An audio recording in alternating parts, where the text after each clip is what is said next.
दोस्तों Salahuddin Ayyubi series इस वक्त पूरी दुनिया में कामयाबी के साथ देखी जा रही है और इसको बनाने वालों की हद्दुल वसा कोशिश यही है कि जितना तारीख के साथ जुड़कर इस सीरीज को फिल्माया जाए उतना ही अच्छा है।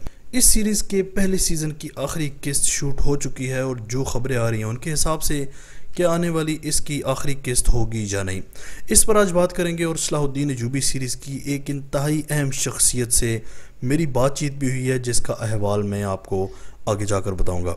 वैसे दोस्तों आपको बताता चलूं कि इस वक्त पाकिस्तान में भी ये सीरीज़ उर्दू ज़ुबान में डबिंग के साथ चल रही है और क्या बेहतरीन रिस्पांस देखने को मिल रहा है। यानी अस्कलान की फ़तह और इसी तरह फिर गज़ा और क़ुद्स, मतलब तारीख़ी एतबार से ये सीरीज़ हर इंसान को ही देखनी चाहिए, क्योंकि सलाहुद्दीन अय्यूबी किसी एक मुल्क का हीरो नहीं बल्कि पूरी उम्मत मुस्लिमा का हीरो है। दोस्तों आपको बताता चलूं कि अब जो भी सीरीज़ तुर्की में बनाई जाएंगी उनके सीज़न में सिर्फ 20 से 30 एक साथ ही होंगी, क्योंकि इनका मानना है कि जितना हो सके ऑडियंस को स्क्रीन के साथ जोड़ा जा सके। इसलिए मैंने अपनी पिछली वीडियो में भी बताया था कि सुल्तान मोहम्मद फ़ातिह सीरीज़ भी 15 से 16 किस्तों के बाद इसका सीज़न पहला ख़त्म कर दिया जाएगा।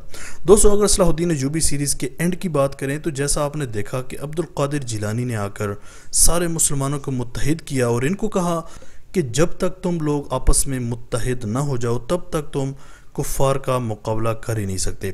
और इसका फ़ायदा ये हुआ कि इन सब ने मिलकर गज़ा को फ़तह कर लिया। लेकिन वो एक अलग बात है कि अरसलान ने आकर दोबारा गज़ा ले लिया और फिर मुआहदा कर लिया। दोस्तों इसमें एक बात बहुत ही अहम है, वो है मिस्र।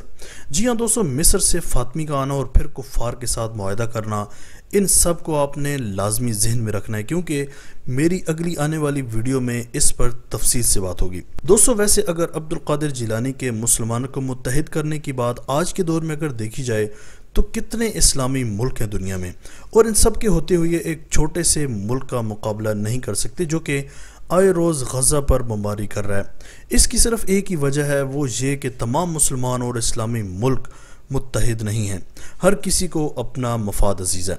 खैर ड्रामे की अगर बात करें तो आपने पाकिस्तानी अदाकार नूरुल हसन की अदाकारी भी देखी होगी। यार मैं तो फ़ैन हो गया हूँ इस बंदे का कि पहली ही सीरीज़ में इतना बेहतरीन अदाकारी की, इतना बेहतरीन रिस्पांस मिल रहा है इस अदाकार को कि इसकी मकबूलियत में पहले से कई गुना ज़्यादा इजाफा हो गया। दोस्तों सुल्तान सलाहुद्दीन अय्यूबी की अगर आखिरी किस्त की बात करें तो इसके पहले सीज़न की 29 एक साथ होंगी और ये कंफर्म न्यूज़ है। इसकी शूटिंग मुकम्मल हो चुकी है और मेरे पास कुछ और भी खबरें हैं इसके अगले सीज़न के हवाले से जो कि आपके साथ अगली वीडियो में शेयर की जाएंगी। अच्छा जी, जिस कॉल की मैंने बात की थी, इस सीरीज़ के एक बड़े ही ख़ास शख्स से मेरी बात हुई है। मेरे ख्याल से उस पर एक अलग वीडियो बनानी चाहिए क्योंकि ये वीडियो काफ़ी ज़्यादा लंबी हो जाएगी। बाकी आप लोग बताएं कि आप इस सीरीज़ को हम टीवी पर देख रहे हैं या फेसबुक पर। प्लीज़ कमेंट सेक्शन में अपनी कीमती राय का इजहार लाजमी कीजिएगा। आज तक के लिए इतना ही। इसी तरह की अमेजिंग वीडियोस के लिए माजिद टीवी को सब्सक्राइब करके बेल आइकन प्रेस कर दें ताकि माजिद टीवी के आने वाली हर वीडियो की नोटिफिकेशन आपको आसानी से मिलती रहे। अगली वीडियो तक के लिए इजाज़त दीजिए। अल्लाह हाफिज़।